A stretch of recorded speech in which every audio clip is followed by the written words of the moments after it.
I'm sorry, Jacob. Say that again. I just hit record. No, that's okay. That's all right. Hello, everyone. This is Zach, the storytelling dragon, in my new default attire. After doing the talk with Derry, I decided that, you know what? I like this jacket, so we're gonna keep it. So looks good on you. Yeah, I used to take this everywhere during college and high school. So yeah, actually, I think I had another one for high school. But anyway, I was a big Matrix fan. But anyway, yes, we are here to talk about the great and awesome Peacemaker. So let us go ahead and get the ball started. Man, I love this show so much. I know I heard John's like ending thoughts on the finale, but man, I don't care. Like I love it. I think the ending is great. I'm here to drink and have fun. I got since I am the ultimate Dresden fan, I have my McNally mug here. That's a massive mug, dude. Yeah, and I have I don't know what's in there, all of these drinks just sitting here as I ruin the mic here. I have come prepared, but yes. So. Yeah, I see that. So anyway, what were your thoughts on the finale, Dan? By the way, we're getting into spoilers with Peacemaker season 1 and 2 for those that are. We're just gonna go all in and just DCU in general, to be honest, like because we're gonna talk about the wider applications of future things. Because you said you had problems with the finale, but I can't remember what they were. I had problems with the finale. I thought it had a little bit of. Now, overall, I like the season and I love the show, and I'm excited for what James Gunn's doing in the overall DCU that's coming our way. I just thought, like, for me, I kind of thought it was a bit like Game of Thrones, where it peaked in the penultimate episode, and then it didn't have a finale type feel for me. Mm-hmm. And it seemed like for me, it had some pace. I thought he had like. I thought he went to the well for music cues too many times. Like I thought it had the feel of a music video one or two times, and it's like, we could actually be doing something huge here in the last hour of this season when there's no season 3 announced. We could be using this time for something. And it was more of just like the dust settling on the emotional outcome of the characters, which is cool, and I liked it. But it didn't have a feeling like, oh, that sets up and I am ready and can't wait for the next thing. And it didn't give me that type of feel. I think that's because there wasn't a season 3 to get ready for, basically is what I've heard. If he's putting this huge puzzle together, like it didn't give me any kind of bridge going to the next thing. Even though it did have, okay, here's the Salvation Planet, here's, maybe this will be used here or there. It still just didn't excite me. Is there not a plan for a season 3? No, they're not right now. Not immediately, at least. No, it's okay. What's happening with Salvation is going to continue on. Okay, that does make a little more sense to me, because I kind of felt a similar way. That's like the penultimate episode felt like this would serve as a better finale. Yeah, I didn't necessarily have as many problems with like the music cues or the pacing of the final one, because I felt like it's James Gunn. Lot of the flavor. It's James Gunn. Yeah, a lot of the flavor of the show so far has been like, it's kind of emotional in a way that you forgive things because it's kind of who the characters are and it's part of the show. And I was kind of able to look over that in the final episode, even though I know those problems are there. It just didn't bother me very much, but it did feel like that final episode could have been episode 1 of a season 3. But knowing that there's not going to be a season 3, or at least not a plan for a season 3, that makes more sense. I didn't know that. Yeah, I did like. Go ahead, John. Zach. No, go ahead. I did like the emotional, dust settling, like the scene in the hotel with them. Oh, yes, I love that thing. It had emotional moments that I really liked. Him and Harcourt, like in the audience when the band is playing the theme song one more time. And that's the actual band too, and I like that. I know it's the actual band, but we have heard that song a time or two this season. Like, I don't know if we needed it one more time. I don't know if we needed it in its entirety one more time. I was thinking, like, surely they're gonna kind of edit over the bridge, you know?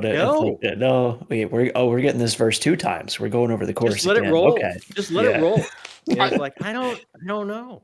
I think in terms of building Peacemaker up to be a wider character for the DCU and stuff like that, that I think Peacemaker did his job, because I hated the character, after Suicide Squad, but that was like the last character I was thinking like, oh yeah, let's get douchebag Captain America, but which is what James Gunn told the what's the actor's name for Peacemaker? I'm sorry, I'm blanking on it. John Cena. John Cena, yeah. That's what he told him. Like he's just a douchey Captain America. That's what he said. So that's exactly what it is. Sums it up. Yeah. At least at the start. But yeah. Yeah. You're totally right. I mean, the show has served its purpose. I mean, James Gunn loves doing taking like the underdog, the Z team, superhero, the Z team, and then making you really care about them. And I know that at one point, Dad, you had heard he said something about like this season 2 is maybe his favorite thing that he's done. It's like I don't know if I feel that way about.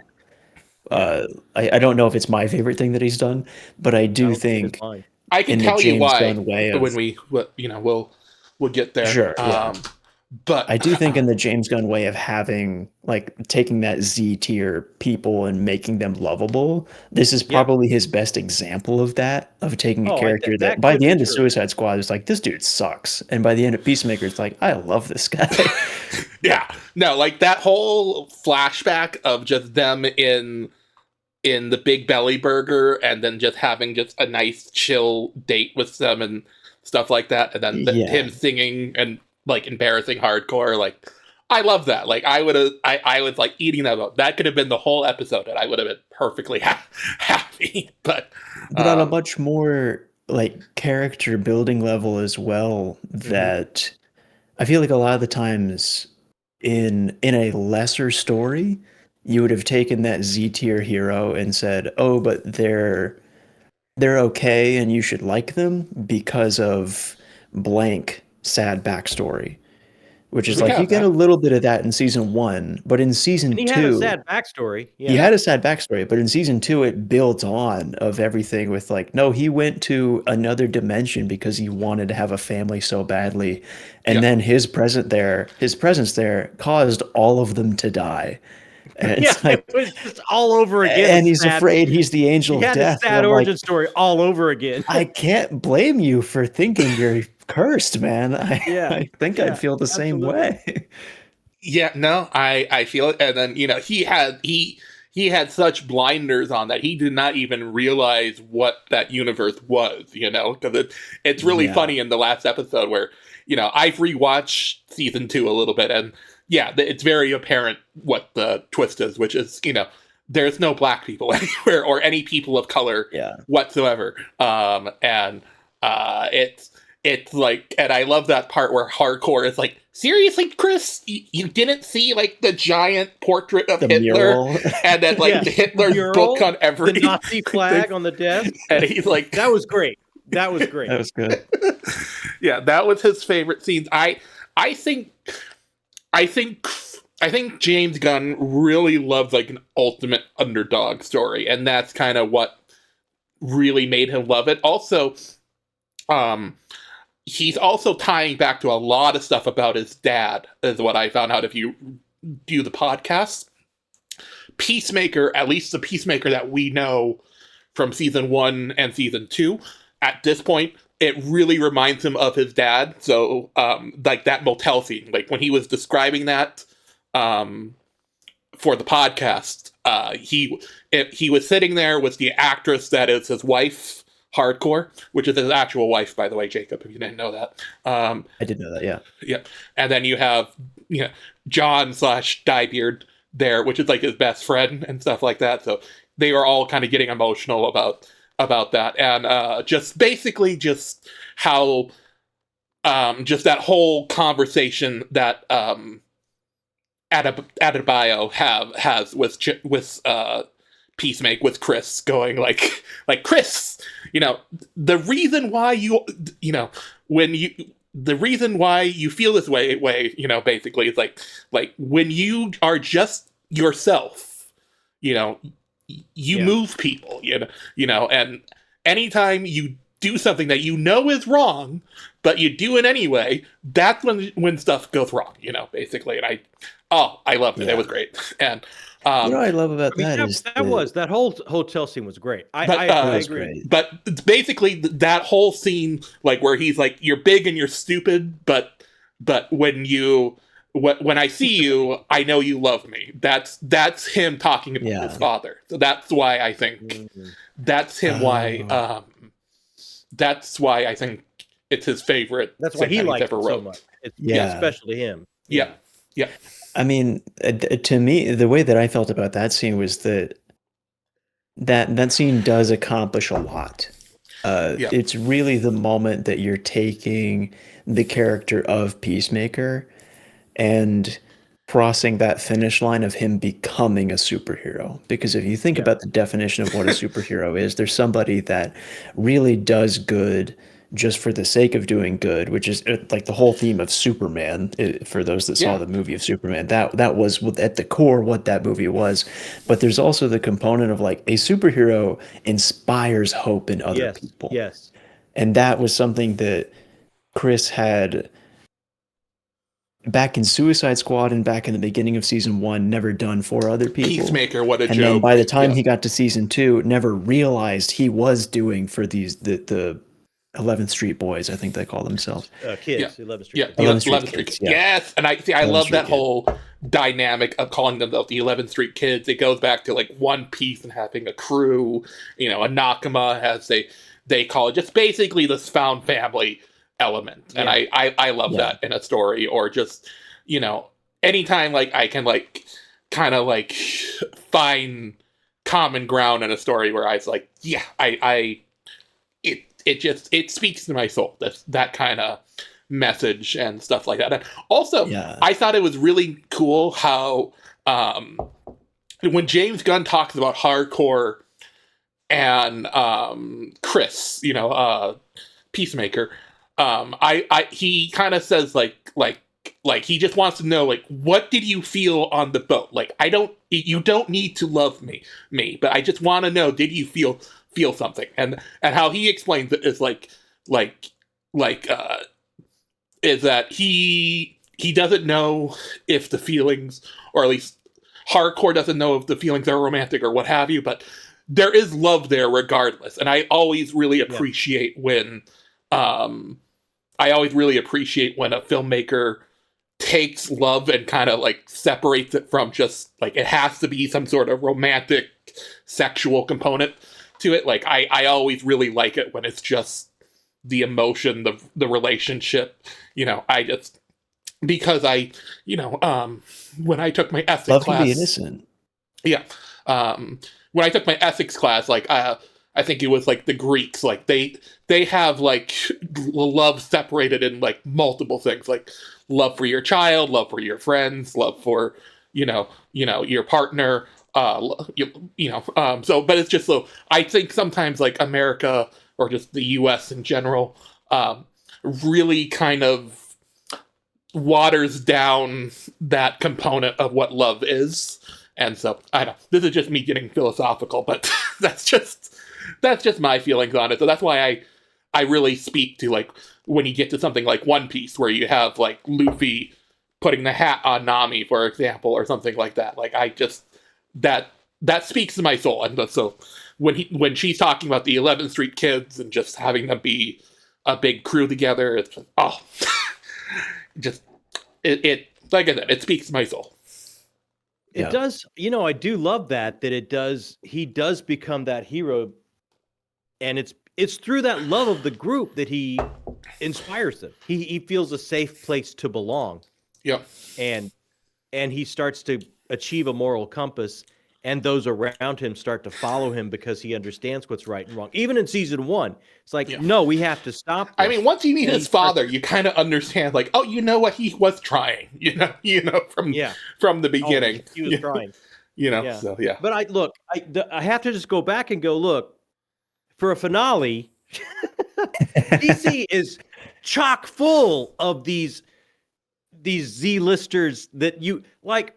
This would have been a perfect time to like have a few cameos, like if there's not a season 3 plan and so many people wanted it, and you could have rolled out a little bit of some of these others that, hey, you might not think of them as a hero, but it's a little bit of the bridge to the next thing, like a Guy Gardner or a Booster Gold or a Ted Kord, or, you know, like these Ted Kord, everyone thinks of a hero, but he's like, you know, looking for that next rung to be a real hero and not just like a second stringer.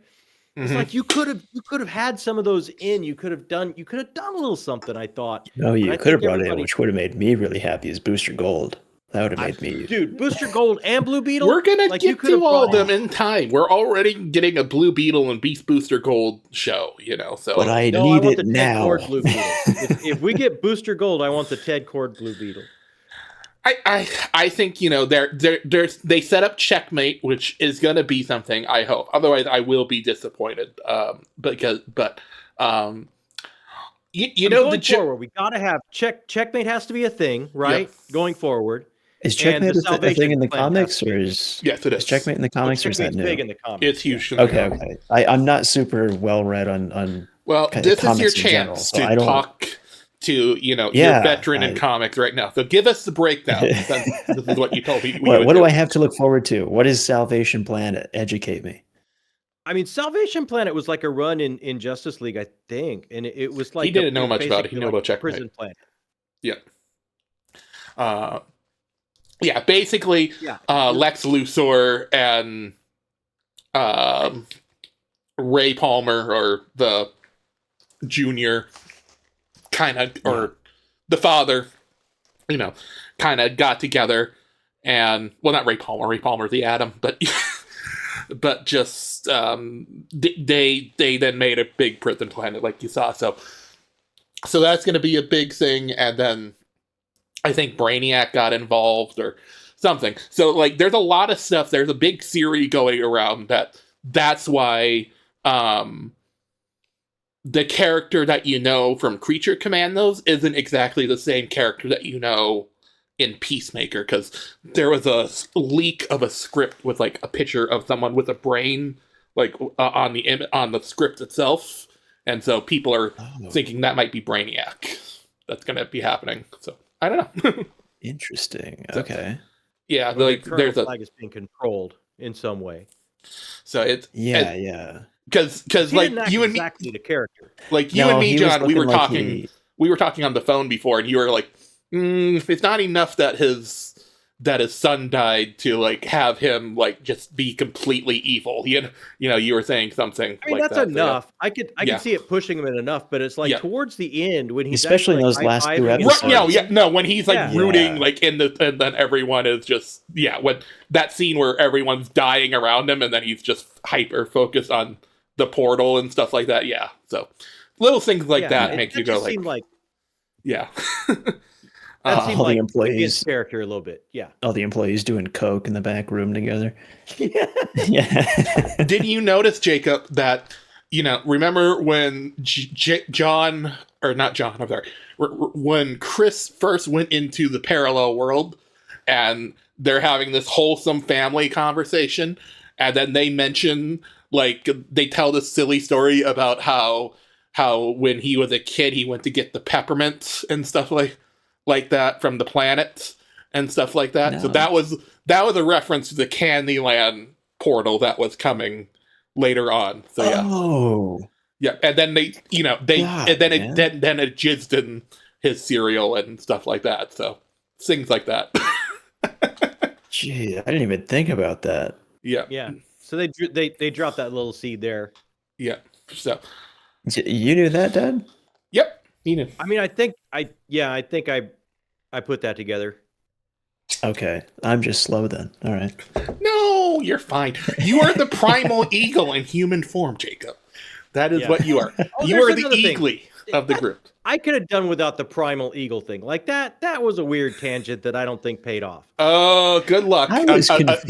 That's going to be an important thing according to what James Gunn said. So We will see. Well, it's not important yet. Like I whole like thing the about Primal Eagle. He's cool. Like I like the badass eagle he's like. Yeah, he's CGI eagle, but I still love it. I don't mind that he's CGI, but it's like it didn't go anywhere. Like I would have been fine at the end with Eagly just bringing his friends to take care of business. He doesn't have to be a prime eagle. They're setting it up. They're setting it up for later on. Like that's the point. It's a bigger universe. It's a bigger universe thing. Yeah, that's what James Gunn has said in interviews. Thing, dude. Like, I mean, even if it is, I would say that if you look at the season as a whole and you take that little like component storyline with Michael Rooker and everything, and you just remove it from the show, nothing really changes. Nothing changes. That was a weird, bizarre tangent. I like the bizarre tangents. I guess I don't know. Michael Rooker being that eagle hunter. I mean, in the primal eagle thing, and it's like, this is just weird. This is just weirdness. I will say Zach might be right that they're going to do something with it later, because I think they had the opportunity to get rid of it because they had somebody cast as the eagle hunter. Well, and apparently it didn't work out. And James Gunn was like, no, we need this. And they cast Michael Rooker. And now with Peacemaker on Salvation, that's why they have John/Diebeard,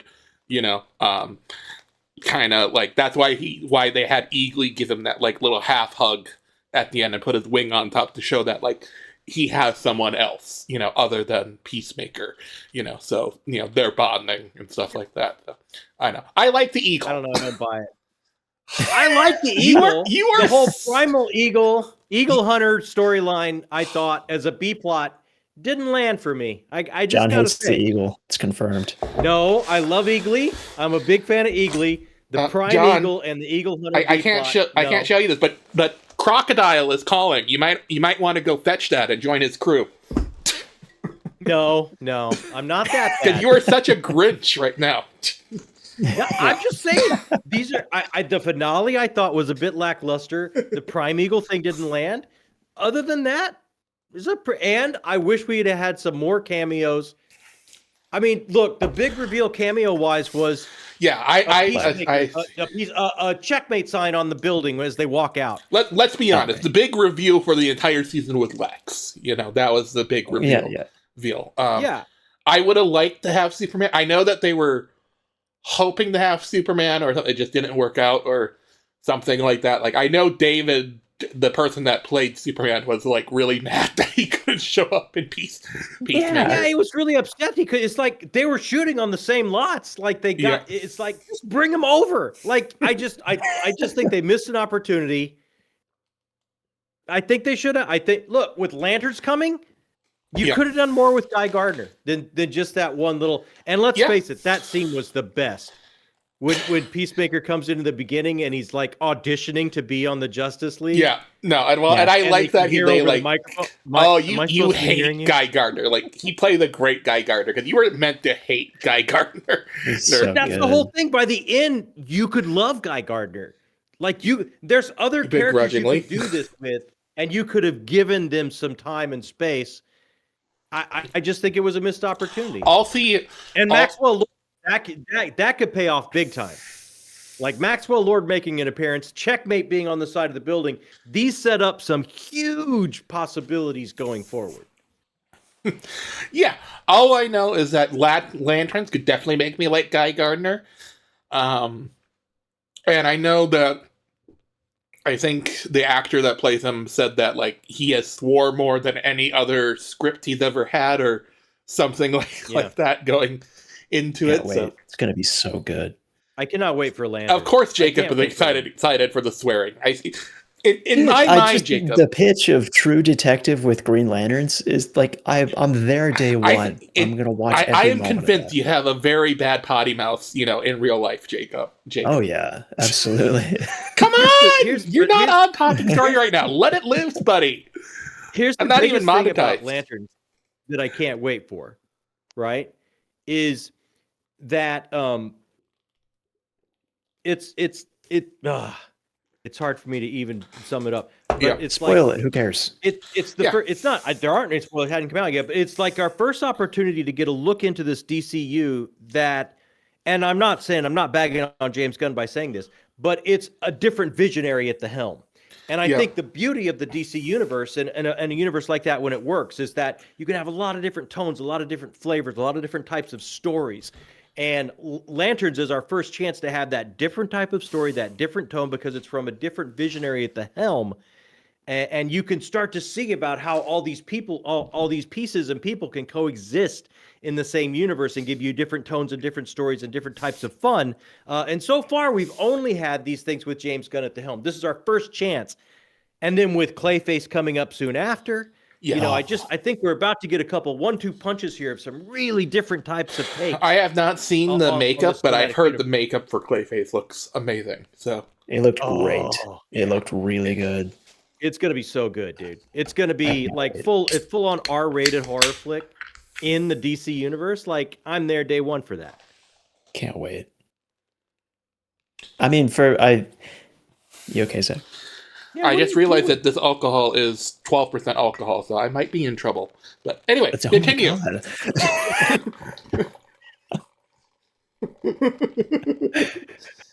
was going to say... Pours another one. Yeah, I know. That was the can I'm pouring right now. Now it's 12%. So no. Anyway, I was going to say once again, this season has been stolen by my favorite character of the series, which is Vigilante. Oh yes, Anytime Vigilante. that there is a scene where Vigilante just is reduced to... I felt myself being a little bit too close to Vigilante in real life. Like, I feel like he might be the counterpart of me. I don't know. Wonder what's in your basement, Zach. Hey, I do have a large collection of Beanie Babies. I will have you know. Yeah, I thought that was going to go somewhere else. Okay, all right, that's fine. That could have gone anywhere. But anytime that Vigilante has a scene where something about Chris is in jeopardy, whether it's his identity and he feels lost and he's run away or something like that, and you check in with Vigilante and he's either in full-blown denial that anything's wrong at all, or he's like, oh, he's a god, he's great, don't worry about it, he's going to be just fine, or he's reduced to just crying and shut down and my idol is in trouble, and therefore my identity is null and void because if that guy can't handle this world, I have no shot. Like that, those moments to me are like, that is when this show is operating at its best. There's a part that, and it's a little scene, but I love the fact that, because he was a little racist in season 1, but I love that Adebayo. A little. Yeah, a little. But I love by season 2, like when Chris leaves, like the first person that he like goes over and like hugs is Adebayo. So that breakdown and James Gunn even said like that was a particular moment he appreciated. So it was not unintentional, to say the least. So yeah, I don't know. I just thought that was a good character development for him in a little minor way. Subtle way. Vigilante was great for sure, but it's like there's a lot of performances and a lot of characters that were really like Harcourt had a great arc this year. Adebayo sells the show. She's who I want to be in real life. Like I want to be that mentor. Adebayo had a great season, and both those performers just nailed it. Just did an amazing job. And just also that whole scene where like that last scene where she has with her. That's also great where it's not unintentional that he has that motel scene right after, because she lets her partner go, and I love when she goes like you're big and you're stupid, but when you see me, I know that you love me, and you're one of the and you're probably the only person I can tell that to right now. And like, oh, that was crushing. I don't know, just after letting her partner go, and that was also great. Just that whole emotional scene there with them, because she needs to go embrace this new life of her being female James Bond. So I don't know, I just I think it will work out. I'm confident. That it's not working out between those two. No, that's not going to work out. No, I mean her spy business. I mean, that's going to be Checkmate. Well, that's Checkmate. She is going to be a James Bond if she is running Checkmate. So, but look, what about Tim Meadows' year? Tim Meadows, is that the bird blindness guy? Who is it? Yeah, the dude that suffers bird blindness. Okay, that was the most random joke. Is that a reference in like DC or something, or is that something Not James that I Gunn know. found funny? Is that just something James Gunn found funny? Like, damn bird blindness. That's just James Gunn being James Gunn. That's not a reference to anything. I guarantee it. That's like having the running joke of having Star Lord's like mentor alien father being like being afraid that he was going to eat him like when he was a child, and like that was me being funny, that's like his running joke. His star moment though was when Economos spit on him.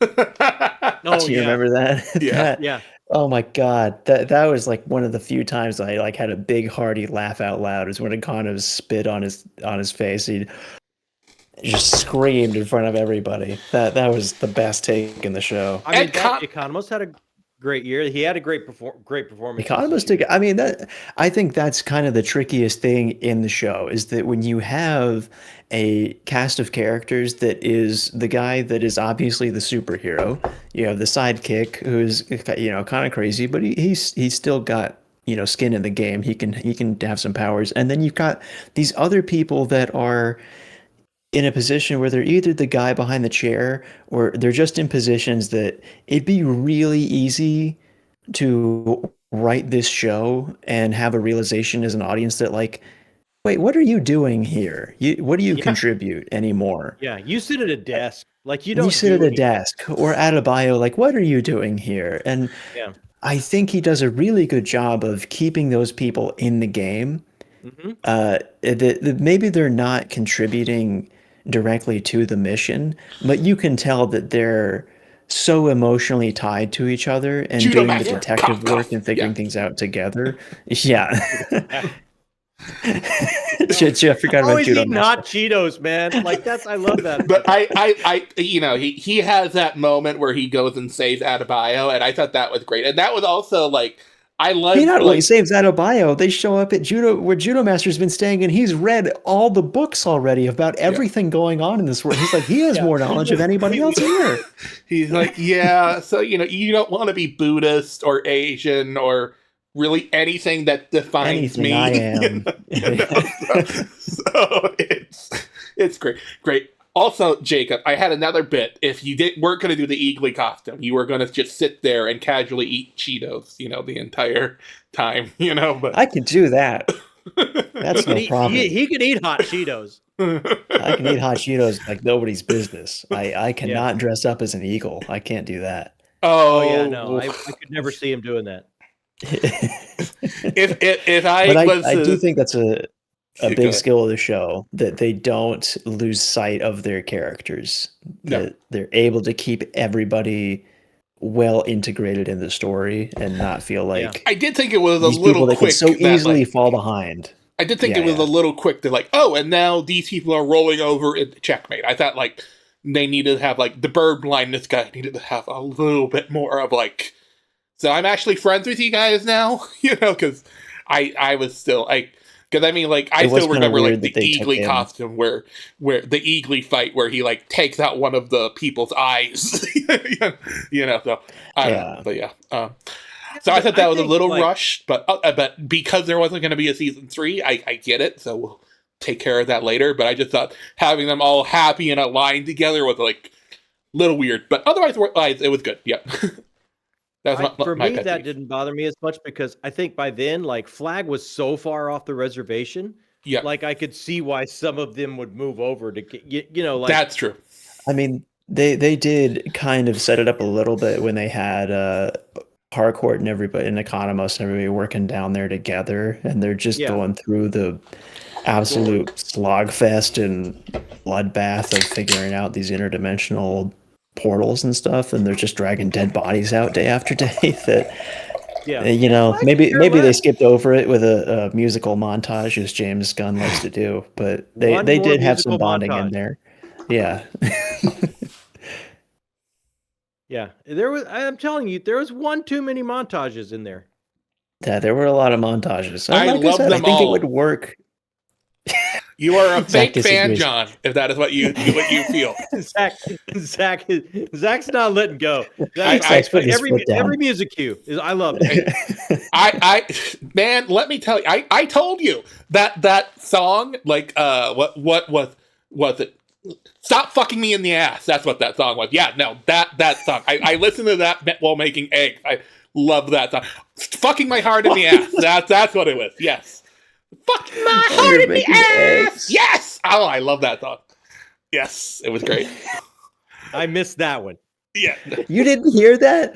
No, I told you in our DMs, like he drove his wife nuts listening to that song because it was so catchy, and then she hated like having it get stuck in her head because he would always have that on when he was writing the scripts for season 2. That was the strangest music drop or needle drop of the entire show.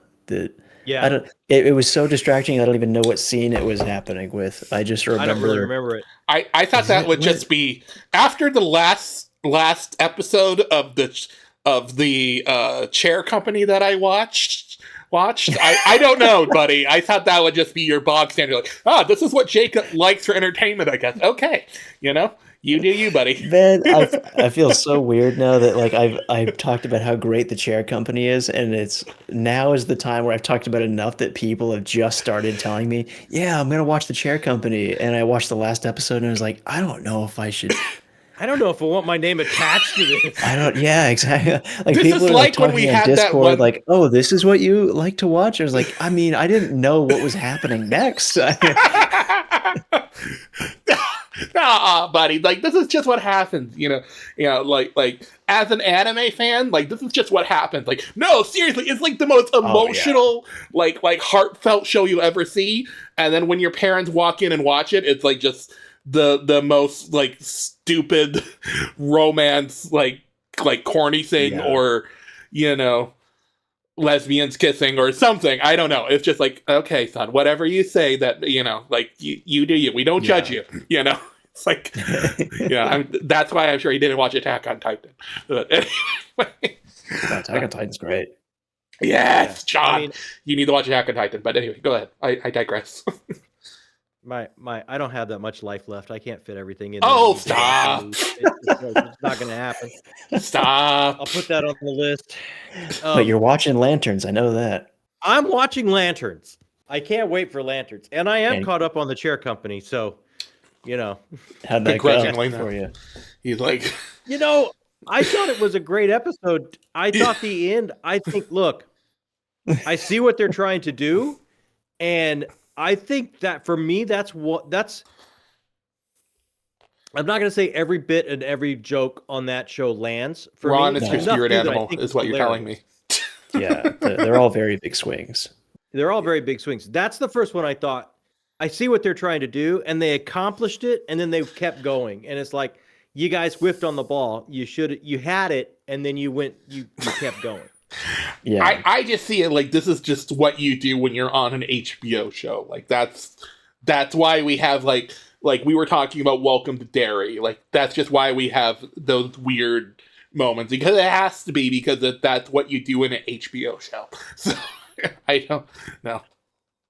It's just too much freedom. Like, we can do it. Let's go for it. It's like, man, you don't need it. Like, this lands without it. It's like, yes, but why? Because we can. Yes, but should we? No. But should you? Yeah. So there's Lanterns, Clayface, and what is it? Supergirl after that? What comes after that? I believe it's Supergirl. Yeah, Supergirl is first, I believe. Yes, Superman's coming pretty quick. They are doing a second Superman. Yeah, I did hear about that. Yeah. Man, is that 12% hitting you, Zach? You're right there, Zach. Went down the wrong pipe. We're good. I just got so excited about, drunk Supergirl that just comes in at the end of season 2. Like, well, James Gunn is doing Supergirl, isn't he? Or someone else doing it? If not, he was the one that authorized it, because it was originally not part of the plan, but then he read that and he was like, yes, we're moving this up. We're fastlining this. Yeah. Okay. He's not directing it. I thought he was directing. Okay. No, someone else. I'm kind of excited for that then. I think, Find out. like you said, I think it's time for some new voices in the DCU. I think. I'm very excited about that. Yeah. And that is not to say, again, not bagging on James Not that he's Gunn. done bad. I just think that's one of the most exciting things that he pitched the DCU as is that kind of a way around the superhero fatigue, as a lot of people call it, is that you're not going to get every DC movie feels like a Marvel movie.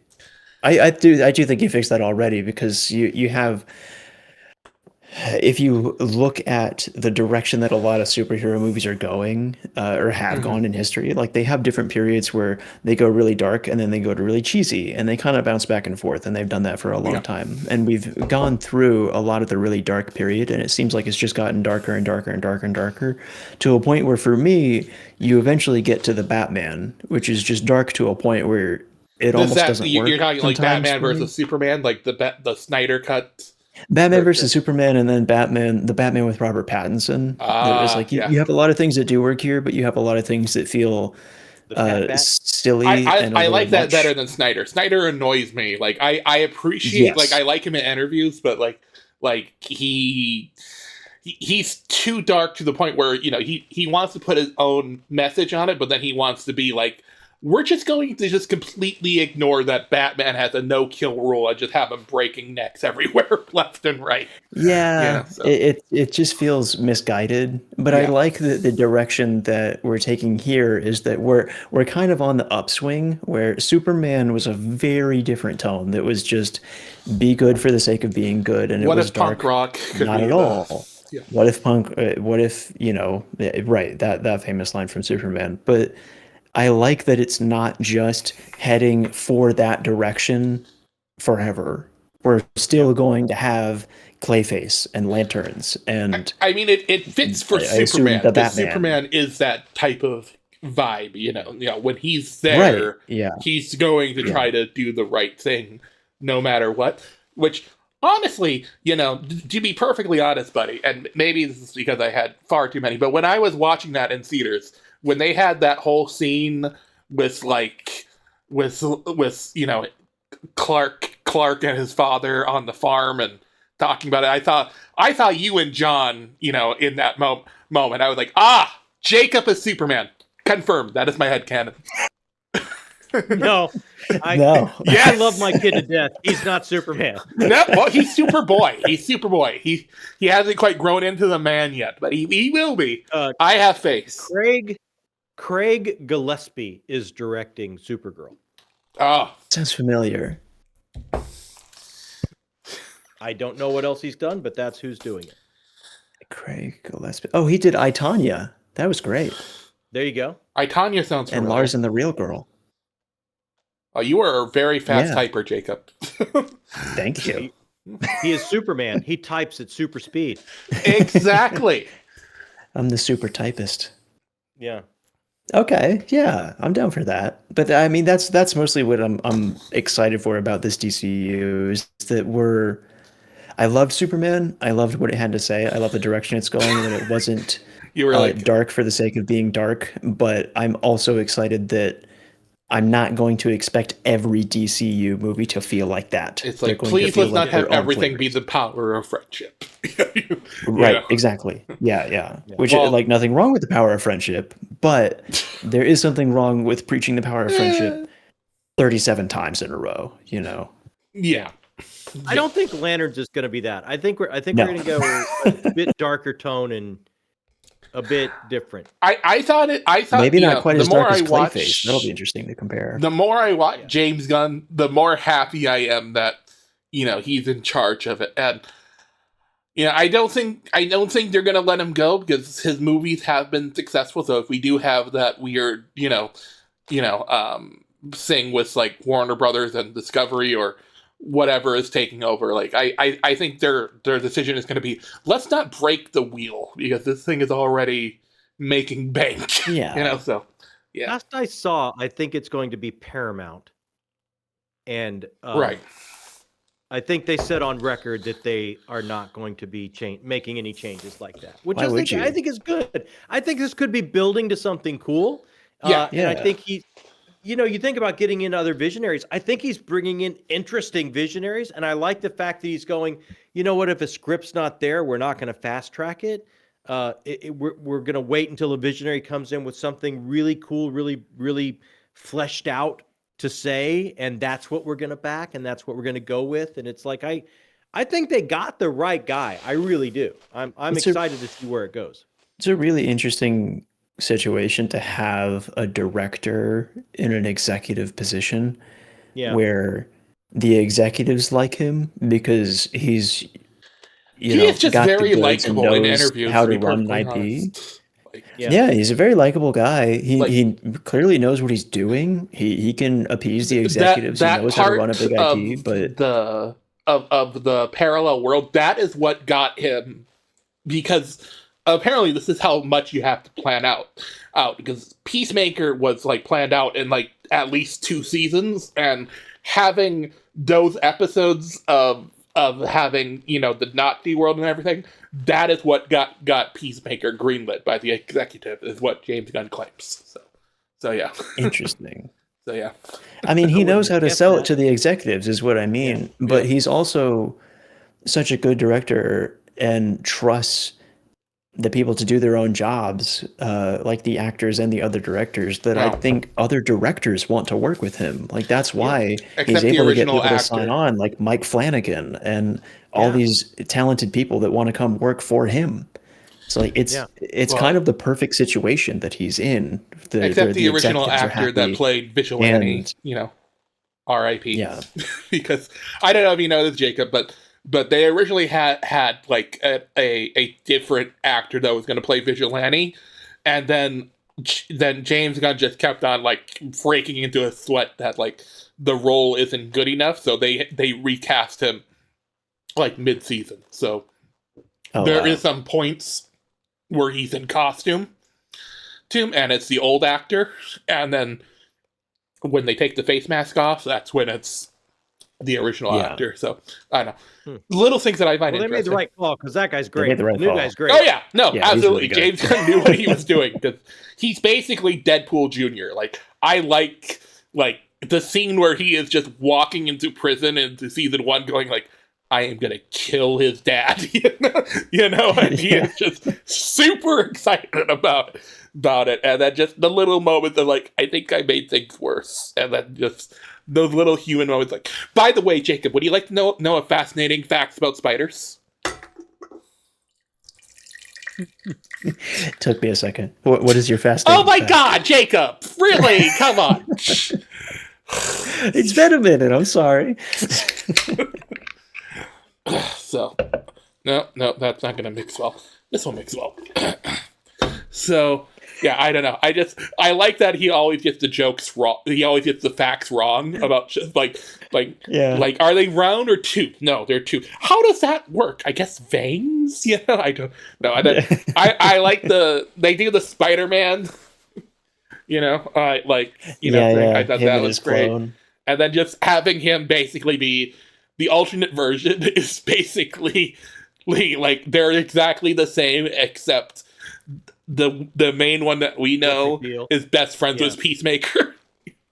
So they were great. I also love that joke where in season 1 where it's like, hey, Adebayo, don't tell V, but after you eat Glee, you're my best friend. And it's just like, oh, it was such a wholesome moment. I love that. Like, I don't know.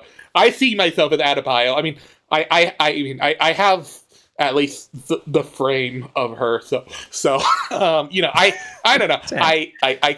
I love that character where she's just that moral, like, yeah, but you belong here, Chris. Like, come on. Yeah. Like, we'll get through this. I would like if we get some type of answer to why Vigilante hates his mom so much. If we could figure that out. Oh, I hope so. Yeah, that's going to annoy me because as someone that also hates their mom, I want reasons. So. But anyway, okay. But so that's where I was like I don't hate her, but it's like it's not to the level of like that. But He's a character that, like, when we move on to do different things, if Vigilante showed up as a cameo in later stuff, I'd be pretty happy. For sure. I'm surprised to say that because he's such a small character, but I like him so much. I'd be happy to see him everywhere. So the current sorry, go ahead. No, what would you rate? Where would you rate Peacemaker and the DCU as where we are right now? Oh, like rank them of what we have so far? Yeah, like would you 1 out of 10? Oh, okay. I put Peacemaker at like a 7.5, maybe an 8. You need to go in there, buddy. That sounds like you just need to make a fan edit of it. And no, I want to see the Jakob Minton fan edit of Peacemaker. That sounds amazing. That. Oh, I can't do better. That's not what I'm saying at all. No. I believe in you, buddy. You could do better. I believe in you. No, I cannot. I give it a 7.5 out of, or like an 8 out of 10 or something like that, just because I think it has its own flavors that sometimes become problems. It has a lot of music drops. It has a lot of repeat music drops. It has a lot of montages. It has a lot of pacing problems that as you dig into the show kind of like become features, not bugs, but they're still there.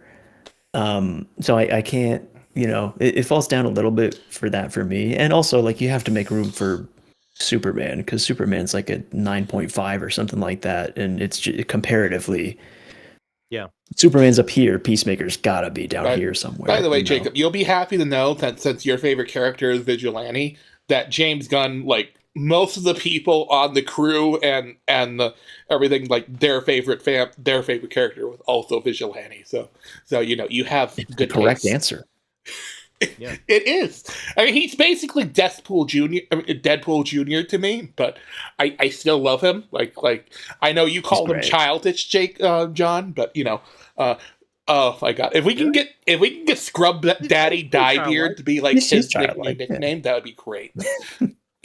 How would you rank it, Dad? What would you give it? I mean, I would give Superman a strong 8, and I think I'd give Peacemaker like a 7, like a solid 7. I think that's fair. Like maybe Superman maybe 8.5. Not 8. Like Peacemaker as a whole, you would give it a 7. I guess. Yeah. I don't know, but there's just those really strong character moments that just elevate it for me. Like great character moments, got great heart, but I gotta say, it's like I think the music cues by the end. Here's the thing where the music cues can work so well in a Guardians of the Galaxy type situation. Yeah. And then when you have a season that's 8 to 10 hours, it can start to wear on you a bit. So there's also that. I found my new favorite song, "Fucking My Heart in the Ass." So I was happy. So for you it worked, Zach.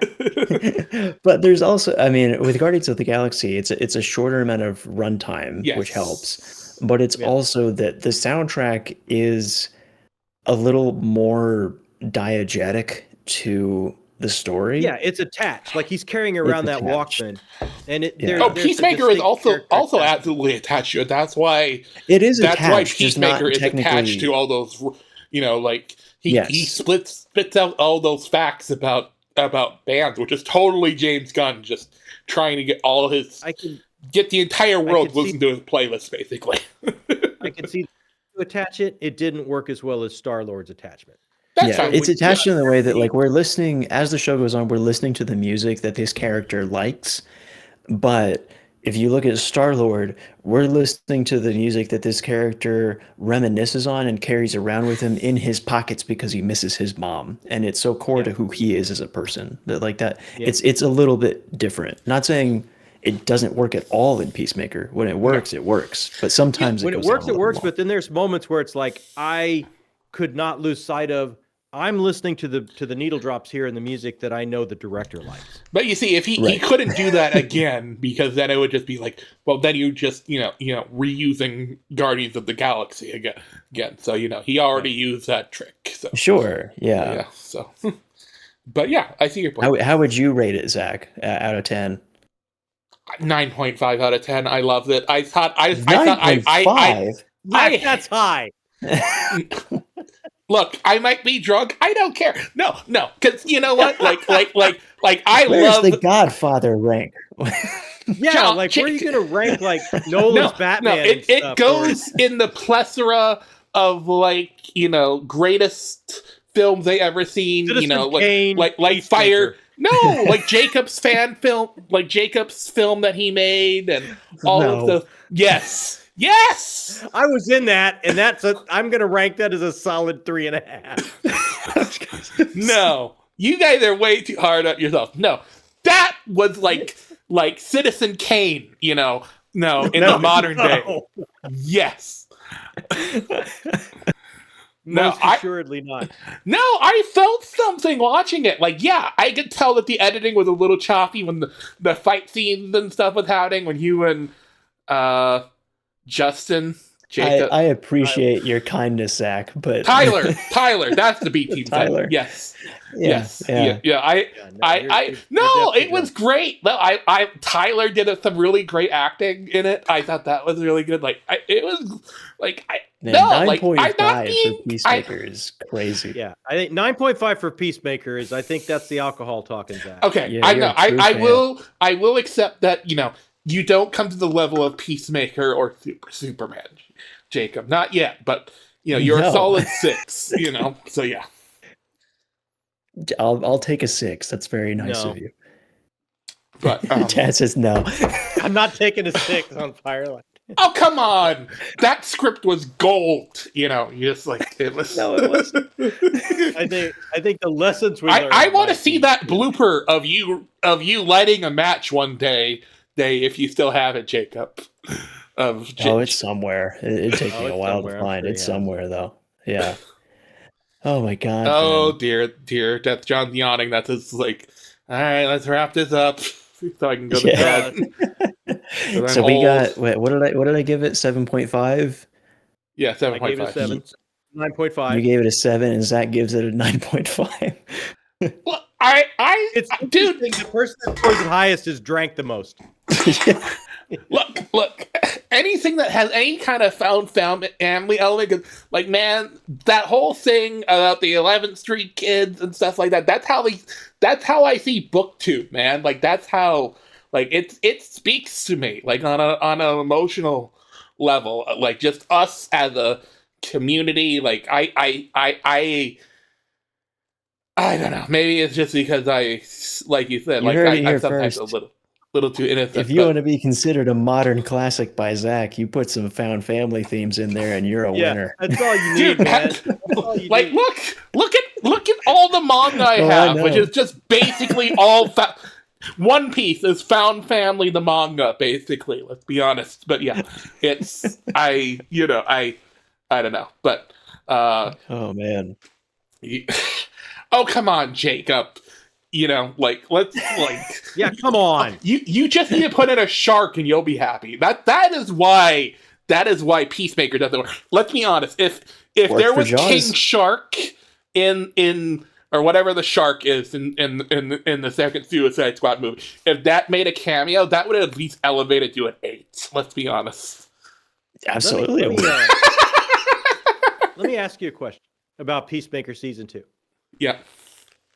Who's the antagonist of season 2? Ooh, that's a good question. Because it could be the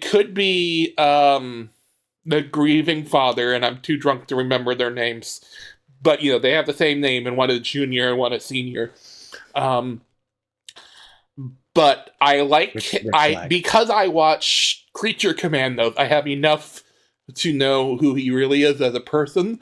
So I wouldn't say he's necessarily the villain. He is going under, the information he has. So I would say the true villain of it is just, honestly, it's the motel scene where they all been listening to the wrong person and not believing in who they are as a people, and they need to stand up to. be themselves. Right. So. This is one of my problems. Like, if you look at season 1, which I would rate higher than season 2, I would too. You know who the antagonist. They thwarted an alien invasion. You know what the antagonist is. Season 2, if you have to reach that far and work that hard and come up with the antagonist is thematically a scene in a hotel room, like that's kind of an issue for 8 to 10 hours of TV. I mean, the correct answer is that the antagonist is General Rick Flag, but he doesn't really become the antagonist until the final Until the last 3 couple episodes. It's not about General Flag though. It's about Peacemaker. That's what James Gunn wanted to tell. So it's more about the slice of life adventures of Peacemaker. And it is an internal struggle. Yeah, we'll have alien battles, but yeah. I think you need to sleep this off, Zach. No, You need to go lay out. No, we are good. No, I am telling you. No, it is no. Peacemaker is pure. I love it. It's great. It is like it. Dude, I'm telling you, it speaks to me. Shut the fuck up, Jacob. I'm not sending you that Jaws novel. Jaws novel. Jacob, I was gonna send you a giant shark Jaws, statue for your birthday. But you know what? Consider that vetoed. You don't need to do that. By the way, if you start doing drunk reviews on your channel, you got a winner, man. Oh man, you're gonna get a lot of clicks if you just do like drunk reviews. We'll see how much you can put this on the Weekly Reader, and we'll see how many views this gets. But no, you know what? There are not many. You know what? I could do that. Sure, why not? It'll. Yeah, you know what? That's great, because then that cuts out all my anxiety and all my worries. Right now, I don't give a shit. My filter is completely gone. This was like the worst decision of your life to get me drunk and talk to me, because I can say anything right now. I could tell Jacob's darkest secrets that I know, Hey, well, I'm glad I'm out of this picture. I think we need to wrap this up. No.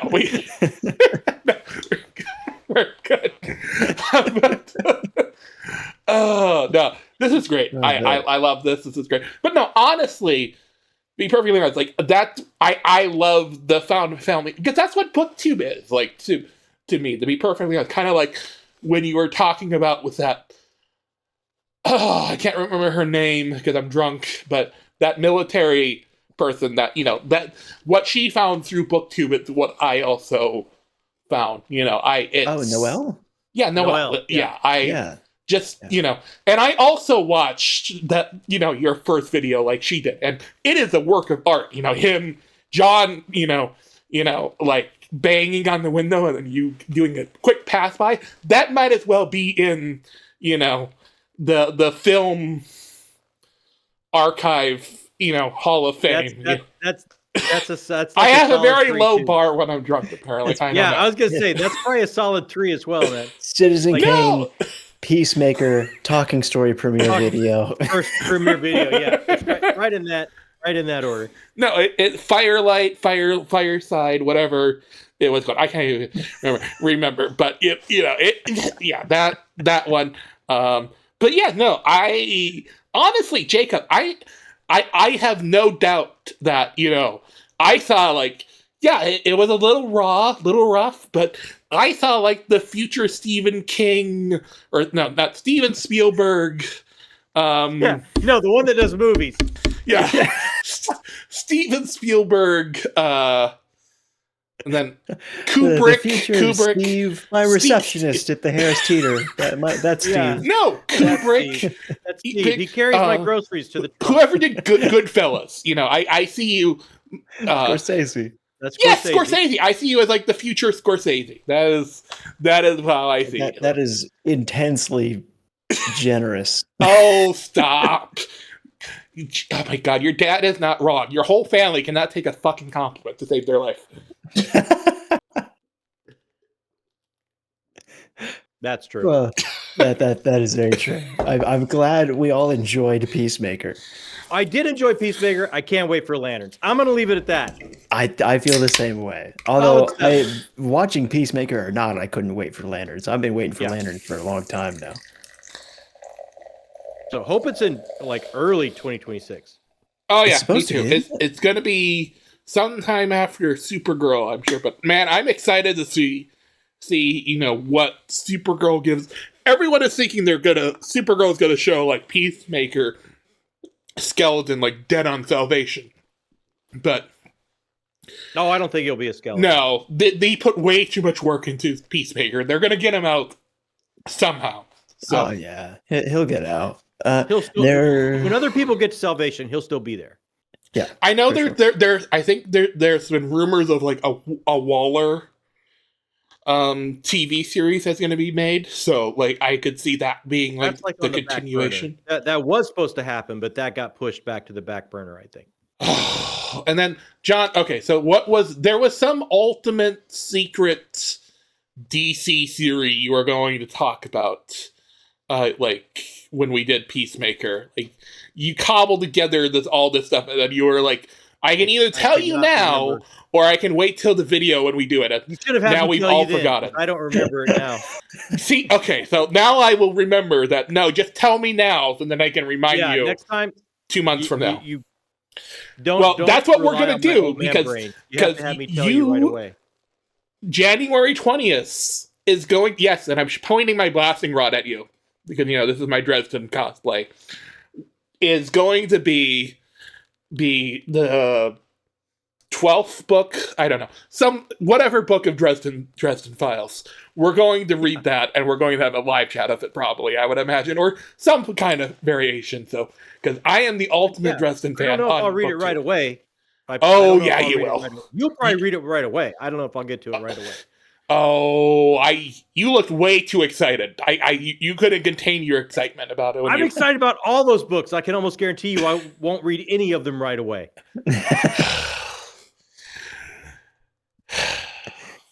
It's fine. Fine, I forgive you, buddy.